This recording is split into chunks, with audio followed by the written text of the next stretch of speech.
Meu irmão Marcos era motorista de ônibus no estado de São Paulo, e desde sempre ele fazia a rota noturna entre áreas rurais. Ele sempre estava percorrendo estradas desertas, onde apenas o pó pareciam ter presença. Meu irmão quase não acredita em coisas paranormais, e não é porque ele diga que não existem, mas porque, embora já tenha visto algumas, prefere ignorá-las o máximo possível. Afinal, é melhor pensar que de fato não aconteceu. Uma vez meu irmão me contou que eram por volta das 2 da madrugada, quando ele estava voltando da roça como sempre fazia. Naquela noite ele estava dirigindo um ônibus quase vazio, só com 4 passageiros dispersos entre os bancos, todos meio ou completamente dormindo na escuridão da estrada. A lua iluminava um pouco e o silêncio da noite era interrompido apenas pelo som do ônibus. Meu irmão estava dirigindo tranquilamente quando, de repente, do nada, um gato preto apareceu no meio do caminho. Marcos não soube de onde ele tinha vindo ou como apareceu, pois não o viu chegar de nenhum lado. Quando ele percebeu, o gato já estava ali parado no meio da pista. Marcos mal teve tempo de reagir para tentar desviar. Ele girou o volante o máximo que pôde, sentindo um impacto seco na parte de baixo do ônibus. O susto foi tão grande naquela noite que o coração dele deu um pulo. Ele xingou baixinho e, por puro instinto, parou o veículo ao lado da estrada. Ele sabia que, sem querer, tinha atropelado o animal, mas de qualquer forma desceu com uma lanterna na mão, esperando encontrar o corpo sem vida daquele pobre gato. No entanto, o que ele viu o deixou completamente gelado. O gato estava vivo e não era só isso. Aquele pobre gato preto, que parecia ser doméstico, o olhava fixamente com olhos enormes que pareciam brilhar na penumbra. O animal respirava com dificuldade e, embora suas patas parecessem dobradas de forma antinatural, seu peito se movia de forma fraca, mas persistente. Marcos sentiu uma pontada de culpa, pois não podia deixá-lo ali para morrer sozinho no meio da estrada. Com cuidado, ele o pegou e o levou para o ônibus, colocando-o sobre um banco vazio perto da parte traseira. Alguns passageiros viram Marcos subindo com o animal e, preocupados, lhe disseram para ir embora, que ele deveria tentar buscar ajuda na comunidade mais próxima, onde esperavam encontrar alguém que pudesse ajudá-los. A viagem continuou em um silêncio tenso, e de vez em quando Marcos ouvia o gato gemendo. Ele sentia uma sensação de culpa e preocupação, pois não estava tão certo de que o pobre gato conseguiria sobreviver muito mais tempo. Ele havia passado por cima dele e parecia que tinha sido algo sério. No entanto, depois de alguns minutos, aqueles gemidos começaram a mudar. Marco diz que claramente ouvia o miado do gato, mas este, com o tempo, se transformou em um lamento diferente, um som úmido que gelaria o sangue de qualquer um. Já não era um animal que estava se queixando, era algo diferente. Quando Marcos olhou pelo espelho retrovisor, sentiu sua alma sair do corpo com o que viu. No banco onde ele havia deixado o gato preto, agora estava uma mulher idosa. Sua pele estava caída e suas roupas esfarrapadas como se fosse uma moradora de rua ou algo assim. Quando ele a olhou com mais detalhe, diz que aquela mulher idosa de cabelo grisalho segurava a perna enquanto gemia de dor. O ônibus inteiro pareceu ficar sem um ar que desse para respirar. Os poucos passageiros despertaram e, ao perceberem o que estava acontecendo, começaram a murmurar entre si. Todos tinham visto Marcos subir com um gato, mas o que estava ali não era um gato, era uma mulher. A idosa levantou o olhar e fixou os olhos em Marcos. Eram os mesmos olhos do gato, grandes, escuros e profundos. O olhar da mulher era o mesmo do gato que ele havia atropelado. Com uma voz carregada, ela disse o seguinte: "Você quebrou minha perna, filho." A mente do meu irmão tentava encontrar uma explicação racional, mas nenhuma fazia sentido. Aquilo não era natural, aquilo era demoníaco. O ônibus seguiu seu caminho e o ar continuou pesado. Ninguém ousava falar, apenas o som do motor e a respiração irregular da idosa preenchiam o espaço. Marcos queria parar, queria expulsá-la do ônibus, mas algo dentro dele dizia que ele não deveria fazer isso, que o pior que ele poderia fazer seria desafiar aquilo. Parece loucura, mas na sua cabeça uma bruxa tinha subido no ônibus e ele havia atropelado ela na forma de um gato. A mulher não parava de se queixar e segurava a perna.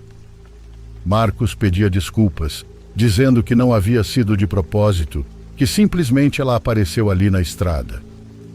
Meu irmão se desculpava como se fosse um acidente normal, mas suas mãos tremiam só de pensar que estava falando com o que poucos minutos atrás era um gato.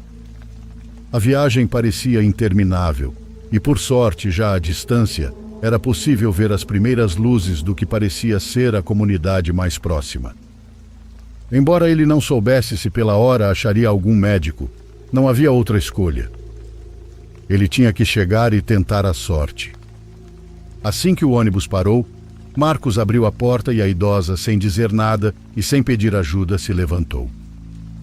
O rosto dos passageiros foi de incredulidade, pois a mesma perna que ela havia dito estar quebrada agora parecia se sustentar sem problema algum.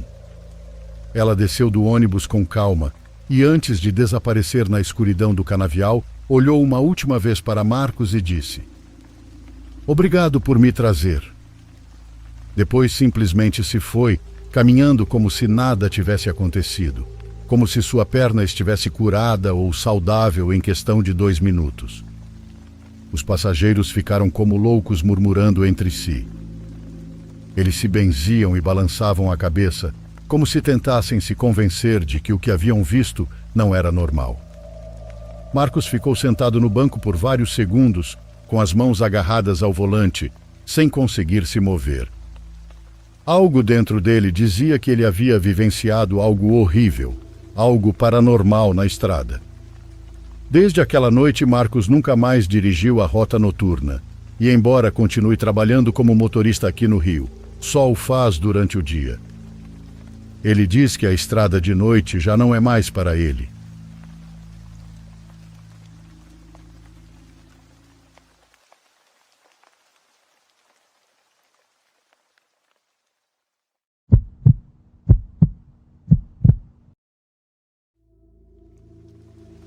Os eventos que relato a seguir ocorreram no ano de 1997. Eu era ajudante da minha avó, conhecida em nossa região por suas habilidades em cura e na preparação de xaropes de ervas para diversas doenças. Nossa reputação havia crescido consideravelmente depois que minha avó salvou um menino mordido por uma cobra. O que presenciamos uma noite nunca será apagado da minha mente. Acompanhar minha avó em seu trabalho me fez testemunhar coisas que jamais imaginei serem possíveis. Naquela noite o vento soprava com muita força e havia uma sensação inquietante de que algo terrível estava para acontecer. Estávamos dormindo quando meu tio nos acordou aos berros. Do lado de fora havia um táxi com algumas mulheres que precisavam de ajuda urgente. Minha avó e eu nos levantamos rapidamente e, ao abrir a porta, vimos o taxista com o pescoço arranhado, dizendo que o rapaz que traziam estava fora de controle. Em seguida, ele foi embora, deixando uma mãe desesperada e sua filha orando sem parar. Trouxeram o rapaz para dentro e o deitaram em um sofá. O jovem parecia estar em transe, movendo a cabeça e abrindo e fechando a boca como um sapo. Seu estado era perturbador comunidade. O ar na sala ficou pesado e uma estranha eletricidade parecia vibrar no ambiente, como se algo estivesse presente entre nós. Minha avó pediu à mãe que explicasse o ocorrido. A mulher contou que durante o jantar seu filho havia pegado um garfo e o cravado nas próprias mãos, criando um machucado que não sangrava. Além disso, falava em línguas estranhas sem parar. Minha avó se aproximou do jovem, que imediatamente mencionou o nome do seu filho, um familiar que havia falecido enquanto tentava chegar à praia de Pipa, no Rio Grande do Norte. Disse que seu filho lhe mandava saudações de um lugar de tormento. Essa afirmação gelou o sangue de todos os presentes. A temperatura no cômodo caiu e um cheiro horrível invadiu o ar, como se algo podre tivesse sido liberado. Enquanto minha avó pedia a todos que saíssem do quarto, eu preparava algumas folhas em aguardente, que aqui são chamadas de chaca. O jovem, que parecia possuído, se levantou do sofá e começou a mover os braços como um pássaro. Ele se lambia e depois se deixou cair de cara no chão, batendo-se sem sofrer danos. Minha avó começou a rezar enquanto o jovem se arrastava com os olhos em branco até se sentar. O ambiente cheirava a fezes. Minha avó me pediu para amarrá-lo e, embora o jovem estivesse frio ao toque, o fiz rapidamente. Seu corpo tremia com espasmos violentos e da sua boca saía uma espuma grossa e preta, enquanto a mãe e a irmã choravam do lado de fora. Ouvimos uma forte pancada na janela traseira, como se um animal estivesse tentando entrar. O jovem repetia sem parar: "Já chegou, já chegou", afirmando que algo maligno havia chegado. De repente, alguns pássaros atravessaram o vidro da janela e caíram mortos no chão. O jovem continuava gritando que era uma força sombria. Minha avó tentava passar ervas em seu corpo, mas ele xingava ela mudando de voz e afirmando ser parente dela. Não demorou muito para um frio intenso invadir o cômodo, e nisso o jovem começou a dizer que havia cometido atos terríveis contra o filho da minha avó. As velas do altar se apagaram e as folhas que minha avó usava pegaram fogo como se tivessem sido incendiadas com um fósforo. O jovem não parava de gritar palavrões contra a imagem religiosa na parede, que de repente começou a expelir vermes pelo buraco ao lado. Do lado de fora, o vento soprava com uma força que nunca vi antes, gerando um caos total. Os gritos do jovem davam ainda mais medo, e minha vozinha, desesperada, admitiu que não podia fazer mais nada. Ela pediu à mãe do jovem que o levasse para a capela local. Meu tio ajudou a colocar o rapaz na caminhonete e eles foram para a igreja. O que aconteceu lá é pouco conhecido, mas segundo meu tio, o jovem se soltou da cadeira e se atirou de cabeça do campanário, morrendo na hora. A imagem de seu comportamento, sua força e suas palavras continua viva na minha memória. Os seus gritos ainda me dão arrepios toda vez que me lembro da sensação de estar perto dele. A experiência deixou uma impressão profunda em todos nós. A mãe do jovem, devastada, nunca superou a perda. Minha avó, especialista em curas e rituais, ficou marcada por não ter conseguido salvá-lo. As histórias de possessões e forças sobrenaturais se espalharam rapidamente e muitos passaram a olhar nossa casa com desconfiança. A própria casa parecia ter absorvido aquela escuridão e à noite os estalos aconteciam toda hora. Com o tempo tentamos reconstruir nossas vidas. Minha avó continuou ajudando as pessoas, mas seu brilho nunca mais foi o mesmo. A experiência a mudou profundamente e, embora sua reputação como curandeira tenha se mantido, havia sempre uma sombra de dúvida em seu semblante. Eu tentei entender o que aconteceu buscando explicações, mas nunca encontrei respostas satisfatórias.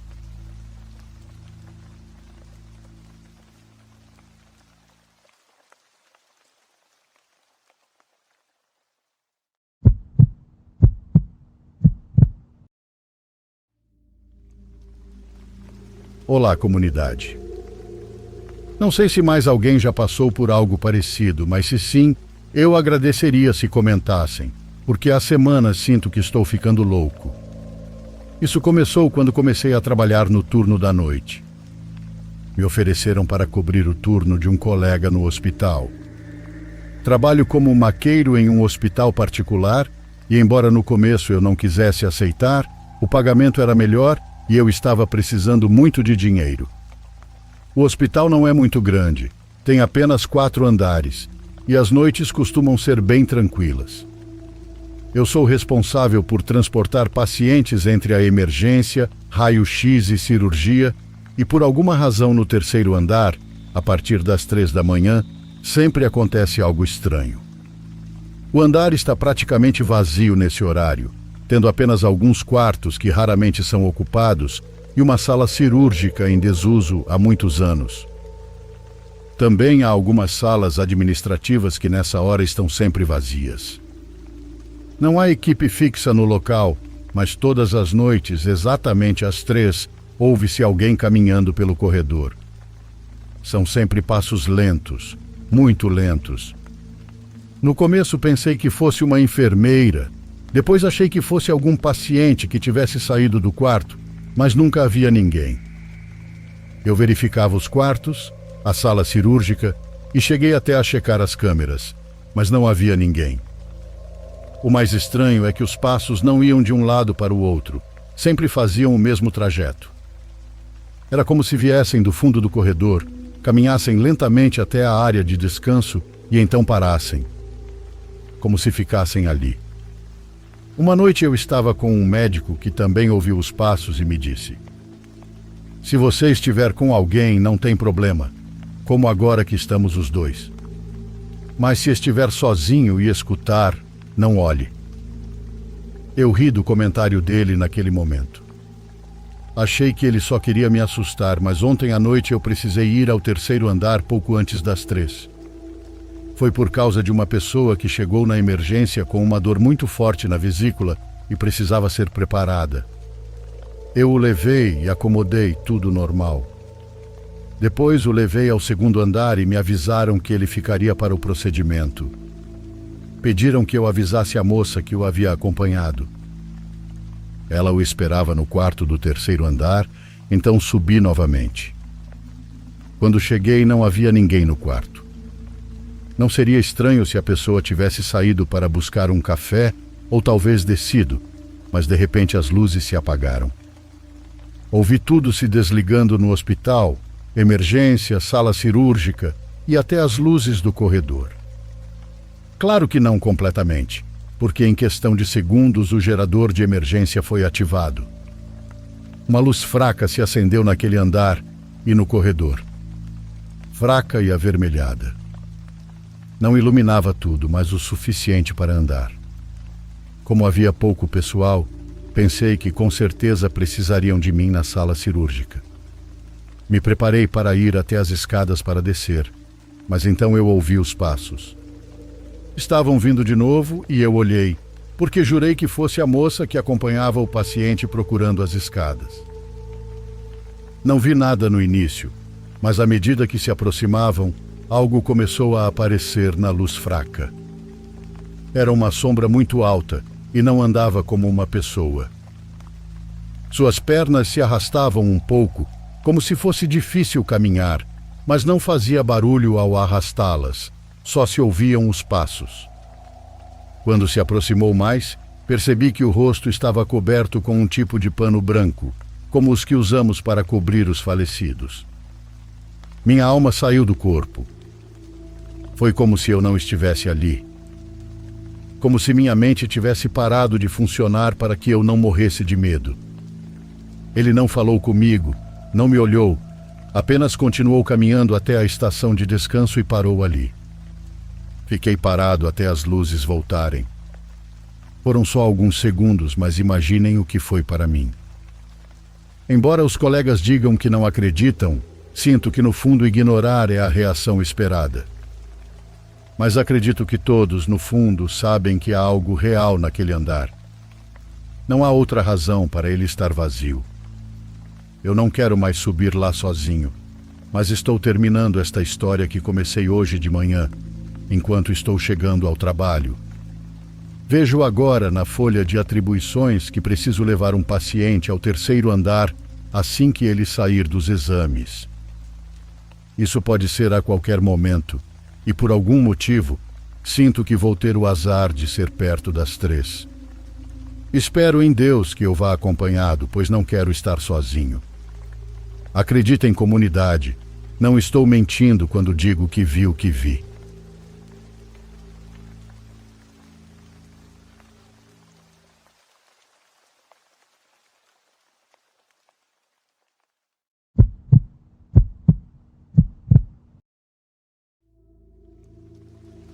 Há algumas semanas fui visitar meu avô e ele me contou uma história bizarra que aconteceu em sua juventude. Meu avô cresceu próximo a Diamantino, no Mato Grosso. Era o ano de 1956 e com apenas 17 anos, ele teve uma experiência que mudaria sua vida. Uma tarde, enquanto procurava um bom lugar para pescar, foi testemunha de um fenômeno aterrador que o levou a conhecer um jovem cuja história o marcou para sempre. Naquela tarde, o céu se tingiu de um tom avermelhado incomum e uma estranha quietude tomou conta do lugar. Meu avô contou que sua avó era muito severa. Ela o advertiu que não poderia voltar para casa sem os peixes para o jantar. Determinado, ele permaneceu tentando pescar o máximo que dava até o anoitecer. Foi então que viu um brilho azul e branco caindo do céu ao longe. De boca aberta, ele correu até o local da queda e encontrou um jovem caído no chão, magro e coberto de barro. O jovem estava gelado, mas meu avô decidiu ajudá-lo. Ao examiná-lo, notou que o rapaz tinha marcas estranhas na pele, como se tivesse sido queimado com algum tipo de ácido. Com medo da reação de sua avó, ele não quis levar o jovem para casa, então lhe deu a única banana que ele estava guardando para comer no caminho de volta. O rapaz acordou assustado, perguntando onde estava. Era moreno, de olhos cor de mel, e afirmou que estava caminhando para casa quando viu algo estranho no céu, e de repente apareceu naquele lugar.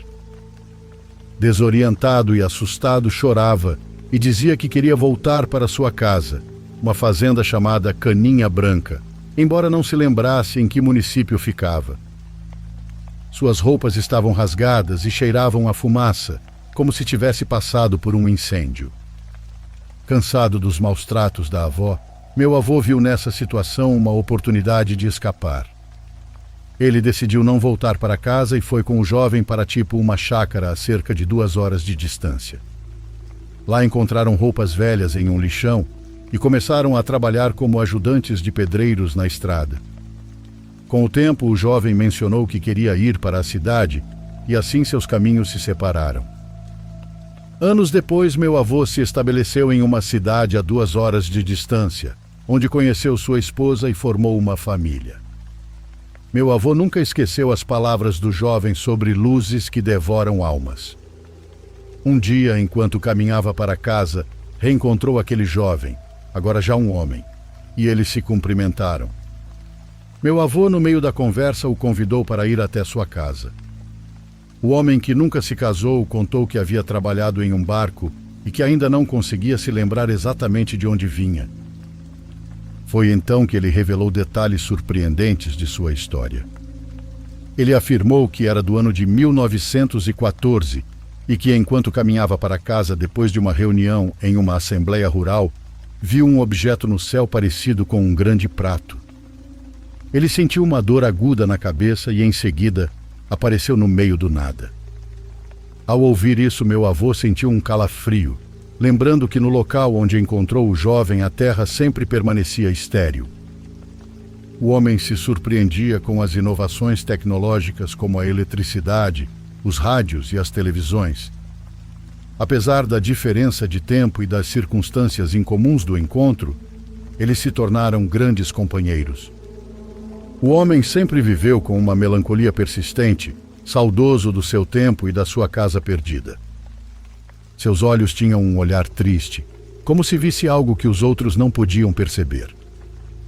Ao longo dos anos, meu avô e esse senhor mantiveram uma amizade próxima, compartilhando muitas experiências e momentos juntos. Um dia, o rapaz desapareceu sem deixar rastros. Meu avô, junto com outros, o procurou por toda a cidade, mas era como se a terra o tivesse engolido. A noite antes de desaparecer, ele havia mencionado ter visto novamente as luzes no céu, as mesmas que viu na primeira vez. A comunidade se uniu na busca, mas tudo foi em vão. Cada canto da cidade foi revistado, sem nenhum sinal dele. A história do jovem que apareceu do nada e depois desapareceu deixou todos com mais perguntas do que respostas. Com o passar do tempo, Meu avô tentou seguir sua vida, mas o mistério do amigo perdido nunca o deixou. Com o tempo, aceitou que algumas coisas não têm explicação. A história do jovem que veio de 1914 que desapareceu misteriosamente virou uma lenda pessoal. Meu avô sempre se lembrava da última conversa com um amigo, na qual ele mencionou ter visto figuras caminhando ao redor de sua casa antes de desaparecer. Ao ouvir essa história, sinto curiosidade e tristeza. A experiência do meu avô e de seu amigo mostra que maravilhas e mistérios podem surgir sem aviso. Apesar da perda, a história continua viva nos relatos do meu avô, lembrando-nos de que há coisas que desafiam a lógica. Toda vez que olho para o céu, me pergunto que diabos aconteceu com aquele rapaz.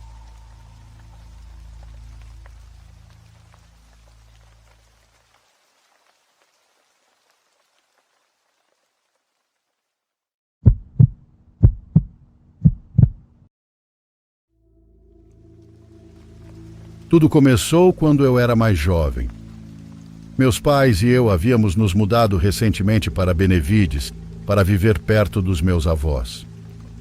Era um bairro tranquilo, rodeado pela natureza.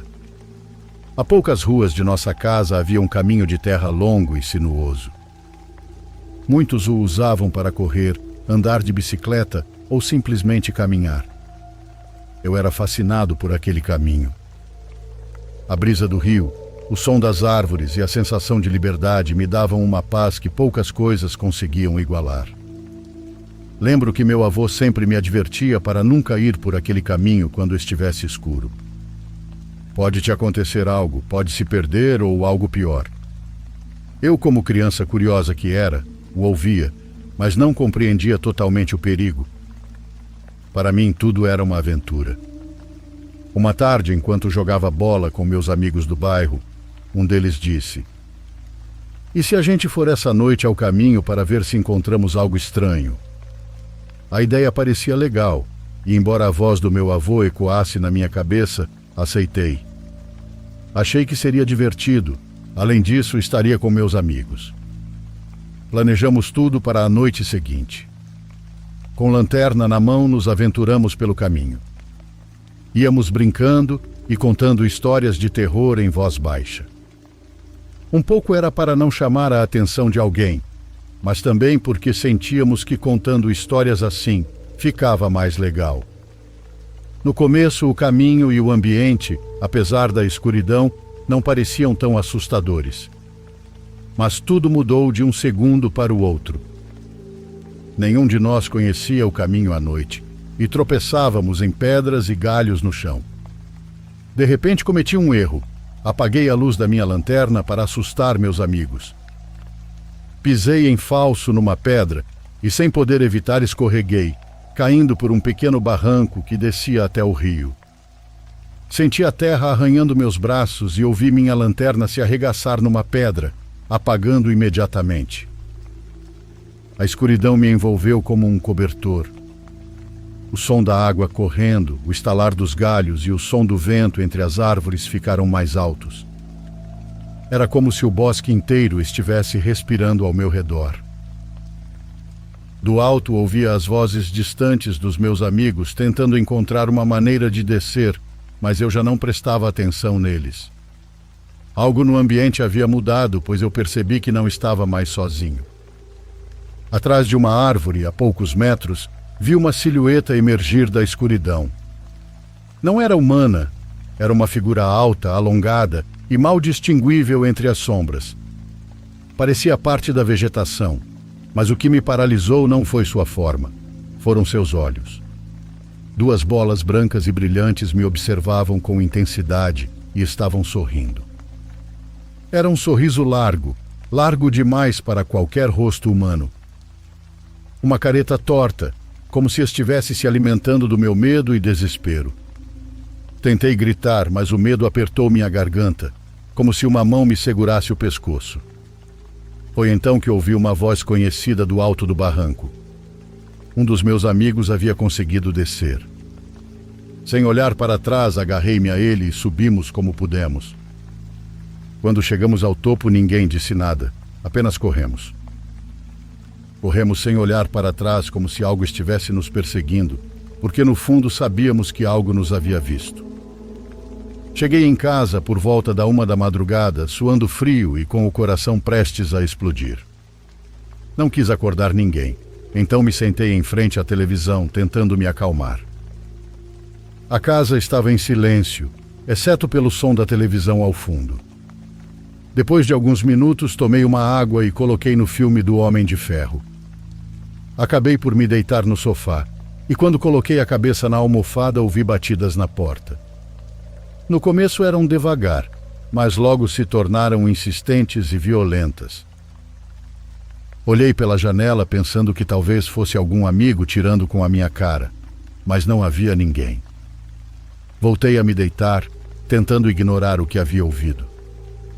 No entanto, as batidas continuaram, cada vez mais fortes e desesperadas. Parecia que algo ou alguém queria entrar a qualquer custo. Cansado e apavorado, fechei os olhos e me forcei a adormecer, esperando que a escuridão dos sonhos me acalmasse. Na manhã seguinte, tudo parecia normal. Fui para a escola tentando agir como se nada tivesse acontecido. Quando voltei para casa, fiz várias tarefas, e já de noite saí um pouco para o quintal terminar um viveiro que havia começado dias antes. Tinha a esperança de que, mantendo minha mente ocupada, conseguiria esquecer aquela noite.